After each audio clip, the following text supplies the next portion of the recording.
ಅಂಗನವಾಡಿಗೆ ಸರಬರಾಜಾಗಬೇಕಾಗಿದ್ದ ಲಕ್ಷಾಂತರ ರೂಪಾಯಿ ಮೌಲ್ಯದ ಅಕ್ಕಿ ಹಾಗೆ ದವಸ ಧಾನ್ಯ ಹುಳುಗಳ ಪಾಲಾಗ್ತಾ ಇರುವ ಘಟನೆ ವರದಿಯಾಗಿದೆ. ಗದಗ ಜಿಲ್ಲೆ ಮುಂಡರಗಿ ಪಟ್ಟಣದಲ್ಲಿ ಘಟನೆ ನಡೆದಿದೆ. ಗೋದಾಮ್ನಲ್ಲಿ ಇಟ್ಟಿದ್ದ 50 ಟನ್ ಬರೋಬ್ಬರಿ 50 ಟನ್ಗೂ ಹೆಚ್ಚಿನ ಅಕ್ಕಿ ಹಾಗೆ ಗೋಧಿ ಹುಳುಗಳ ಪಾಲಾಗಿದೆ. ಗರ್ಭಿಣಿಯರು ಮಕ್ಕಳ ಹೊಟ್ಟೆ ಸೇರಬೇಕಾದ ಆಹಾರ ಇದು. ಅಕ್ಕಿ ಸಂಗ್ರಹಿಸಿದ ಗೋದಾಮ್ನಲ್ಲಿ ರಿಪಬ್ಲಿಕ್ ಕನ್ನಡ ರಿಯಾಲಿಟಿ ಚೆಕ್ ನಡೆಸಿದ ಸಂದರ್ಭದಲ್ಲಿ ನೀವೇನ್ ಕಾಣ್ತಾ ಇದ್ದೀರಿ, ದೃಶ್ಯಗಳು ಬೆಳಕಿಗೆ ಬಂದಿದೆ. ಅಕ್ಷರಶಃ ಹುಳುಗಳ ಪಾಲಾಗಿದೆ ಗೋದಾಮ್ನಲ್ಲಿ ಸಂಗ್ರಹಿಸಿ ಇಟ್ಟಿದ್ದ ಅಕ್ಕಿ ಹಾಗೆ ಗೋಧಿ. ಇದರ ಬಗ್ಗೆ ನಮ್ಮ ಪ್ರತಿನಿಧಿ ಸ್ಥಳದಿಂದಲೇ ಒಂದು ಪ್ರತ್ಯಕ್ಷ ವರದಿಯನ್ನ ನೀಡಿದ್ದಾರೆ, ಗಮನಿಸಿ. ಗರ್ಭಿಣಿ ಮಹಿಳೆಯರು ಮಕ್ಕಳು ಅಪೌಷ್ಟಿಕತೆಯಿಂದ ಬಳಲಬಾರದಂತೇಳಿ ಸರ್ಕಾರ ಕೋಟ್ಯಾಂತರ ರೂಪಾಯಿ ಖರ್ಚು ಮಾಡುತ್ತೆ. ಆದರೆ ಇಲ್ಲಿ ಅಧಿಕಾರಿಗಳ ದಿವ್ಯ ನಿರ್ಲಕ್ಷ್ಯದಿಂದ ಏನು ಅಪೌಷ್ಟಿಕತೆ ಆಹಾರ ಕೂಡ ಇವಾಗ ಹುಳುಗಳ ಪಾಲಾಗಿದೆ. ಗದಗ ಜಿಲ್ಲೆ ಮುಂಡ್ರಿಗಿ ತಾಲೂಕಿನ ಹೊರವಲಯದಲ್ಲಿರುವಂಥ ಈ ಗೋದಾಮ್ನಲ್ಲಿದ್ದೇವೆ. ನಾವಿಲ್ಲಿ ಚೆಕ್ ಮಾಡ್ತಾ ಇರ್ಬೋದು. ಏನು ರಿಪಬ್ಲಿಕ್ ಕನ್ನಡ ಇಲ್ಲೊಂದು ರಿಯಾಲಿಟಿ ಕೂಡ ಚೆಕ್ ಮಾಡ್ತಾ ಇದೆ. ಏನು ಸಾಕಷ್ಟು ಪ್ರಮಾಣದಲ್ಲಿ ಇಲ್ಲಿ ಅಕ್ಕಿ ಮತ್ತು ಗೋಧಿ ಹುಳುಗಳ ಪಾಲಾಗಿದೆ. ಸುಮಾರು 2 ರಿಂದ 2 ವರ್ಷಗಳ ಕಾಲನೂ ಕೂಡ ಈ ರೀತಿ ಗೋದಾಮಿನಲ್ಲಿ ಅಕ್ಕಿ ಕೊಳಿತಾ ಇದೆ.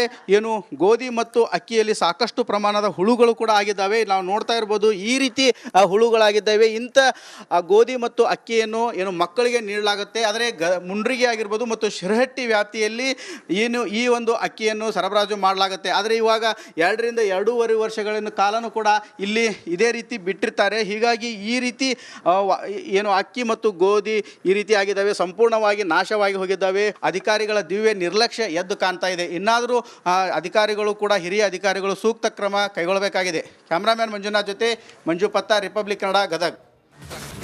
ಅಂಗನವಾಡಿಗೆ ಸರಬರಾಜಾಗಬೇಕಾಗಿದ್ದ ಲಕ್ಷಾಂತರ ರೂಪಾಯಿ ಮೌಲ್ಯದ ಅಕ್ಕಿ ಹಾಗೆ ದವಸ ಧಾನ್ಯ ಹುಳುಗಳ ನಡಿ ಈಗ ಶುರು ಮಾಡೋಣ.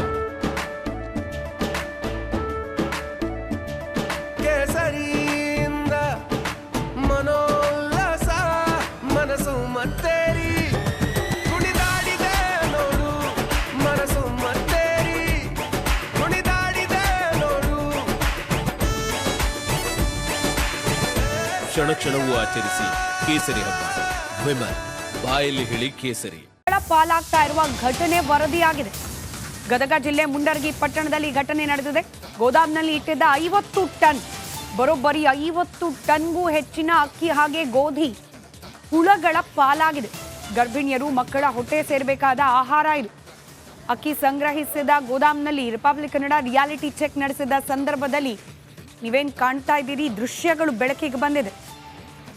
ಅಕ್ಷರಶಃ ಹುಳುಗಳ ಪಾಲಾಗಿದೆ ಗೋದಾಮ್ನಲ್ಲಿ ಸಂಗ್ರಹಿಸಿ ಇಟ್ಟಿದ್ದ ಅಕ್ಕಿ ಹಾಗೆ ಗೋಧಿ. ಇದರ ಬಗ್ಗೆ ನಮ್ಮ ಪ್ರತಿನಿಧಿ ಸ್ಥಳದಿಂದಲೇ ಒಂದು ಪ್ರತ್ಯಕ್ಷ ವರದಿಯನ್ನ ನೀಡಿದ್ದಾರೆ, ಗಮನಿಸಿ. ಗರ್ಭಿಣಿ ಮಹಿಳೆಯರು ಮಕ್ಕಳು ಅಪೌಷ್ಟಿಕತೆಯಿಂದ ಬಳಲಬಾರದಂತೇಳಿ ಸರ್ಕಾರ ಕೋಟ್ಯಾಂತರ ರೂಪಾಯಿ ಖರ್ಚು ಮಾಡುತ್ತೆ. ಆದರೆ ಇಲ್ಲಿ ಅಧಿಕಾರಿಗಳ ದಿವ್ಯ ನಿರ್ಲಕ್ಷ್ಯದಿಂದ ಏನು ಅಪೌಷ್ಟಿಕತೆ ಆಹಾರ ಕೂಡ ಇವಾಗ ಹುಳುಗಳ ಪಾಲಾಗಿದೆ. ಗದಗ ಜಿಲ್ಲೆ ಮುಂಡ್ರಿಗಿ ತಾಲೂಕಿನ ಹೊರವಲಯದಲ್ಲಿರುವಂಥ ಈ ಗೋದಾಮ್ನಲ್ಲಿದ್ದೇವೆ. ನಾವಿಲ್ಲಿ ಚೆಕ್ ಮಾಡ್ತಾ ಇರ್ಬೋದು. ಏನು ರಿಪಬ್ಲಿಕ್ ಕನ್ನಡ ಇಲ್ಲೊಂದು ರಿಯಾಲಿಟಿ ಕೂಡ ಚೆಕ್ ಮಾಡ್ತಾ ಇದೆ. ಏನು ಸಾಕಷ್ಟು ಪ್ರಮಾಣದಲ್ಲಿ ಇಲ್ಲಿ ಅಕ್ಕಿ ಮತ್ತು ಗೋಧಿ ಹುಳುಗಳ ಪಾಲಾಗಿದೆ. ಸುಮಾರು 2 ರಿಂದ 2 ವರ್ಷಗಳ ಕಾಲನೂ ಕೂಡ ಈ ರೀತಿ ಗೋದಾಮಿನಲ್ಲಿ ಅಕ್ಕಿ ಕೊಳಿತಾ ಇದೆ. ಏನು ಗೋಧಿ ಮತ್ತು ಅಕ್ಕಿಯಲ್ಲಿ ಸಾಕಷ್ಟು ಪ್ರಮಾಣದ ಹುಳುಗಳು ಕೂಡ ಆಗಿದ್ದಾವೆ. ನಾವು ನೋಡ್ತಾ ಇರ್ಬೋದು, ಈ ರೀತಿ ಹುಳುಗಳಾಗಿದ್ದಾವೆ. ಇಂಥ ಗೋಧಿ ಮತ್ತು ಅಕ್ಕಿಯನ್ನು ಏನು ಮಕ್ಕಳಿಗೆ ನೀಡಲಾಗುತ್ತೆ. ಆದರೆ ಮುಂಡ್ರಿಗಿ ಆಗಿರ್ಬೋದು ಮತ್ತು ಶಿರಹಟ್ಟಿ ವ್ಯಾಪ್ತಿಯಲ್ಲಿ ಏನು ಈ ಒಂದು ಅಕ್ಕಿಯನ್ನು ಸರಬರಾಜು ಮಾಡಲಾಗುತ್ತೆ. ಆದರೆ ಇವಾಗ 2 ರಿಂದ 2.5 ವರ್ಷಗಳ ಕಾಲನೂ ಕೂಡ ಇಲ್ಲಿ ಇದೇ ರೀತಿ ಬಿಟ್ಟಿರ್ತಾರೆ. ಹೀಗಾಗಿ ಈ ರೀತಿ ಏನು ಅಕ್ಕಿ ಮತ್ತು ಗೋಧಿ ಈ ರೀತಿ ಆಗಿದ್ದಾವೆ, ಸಂಪೂರ್ಣವಾಗಿ ನಾಶವಾಗಿ ಹೋಗಿದ್ದಾವೆ. ಅಧಿಕಾರಿಗಳ ದಿವ್ಯ ನಿರ್ಲಕ್ಷ್ಯ ಎದ್ದು ಕಾಣ್ತಾ ಇದೆ. ಇನ್ನಾದರೂ ಅಧಿಕಾರಿಗಳು ಕೂಡ ಹಿರಿಯ ಅಧಿಕಾರಿಗಳು ಸೂಕ್ತ ಕ್ರಮ ಕೈಗೊಳ್ಳಬೇಕಾಗಿದೆ. ಕ್ಯಾಮ್ರಾಮ್ಯಾನ್ ಮಂಜುನಾಥ್ ಜೊತೆ ಮಂಜು ಪತ್ತ, ರಿಪಬ್ಲಿಕ್ ಕನ್ನಡ, ಗದಗ.